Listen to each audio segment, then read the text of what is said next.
I stood in the middle of the crowd, my eyes locked on the man who had shattered my world. Daniel Brown, the man I once loved, the man who had broken me. And in that moment, I knew I would make him feel the weight of what he did. If you've ever dreamed of serving justice to someone who wronged you, hit that like button, subscribe, and get ready for one of the most satisfying revenge stories you'll hear today. It all started 3 years ago, when I was head over heels in love with Daniel.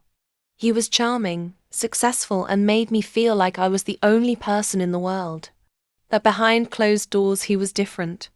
He would belittle me, make me feel like I wasn't good enough, and ultimately, he left me for someone else. I was left with heartbreak, helplessness, and humiliation.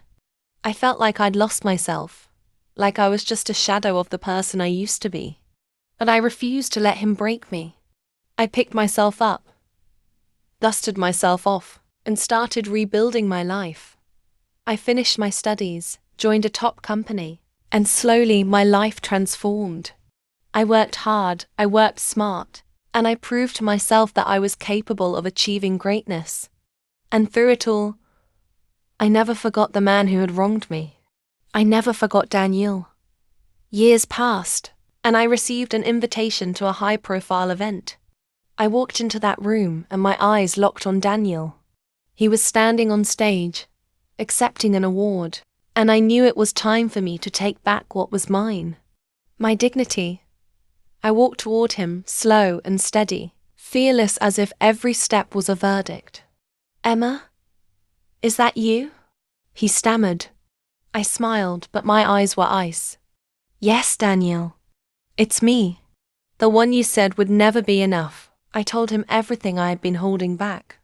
I told him how he had hurt me, how he had broken me, and how he had underestimated me. And I reminded him that I was the CEO of the company he had handed out free projects to. I reminded him that I was the one who had taken away all his strength.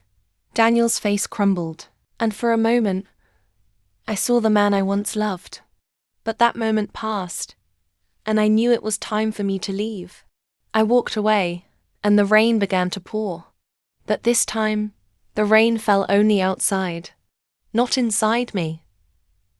I realized that revenge isn't about making someone suffer. It's about finally freeing yourself. It's about taking back your power and moving on from the pain they've caused you. Sometimes, the best revenge is living well. Sometimes it's finding happiness in the midst of pain.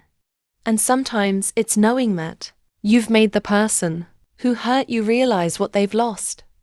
If this story gave you chills, smash that like button and tell us in the comments, what's the most satisfying revenge you've ever witnessed? And of course, subscribe for more stories like this.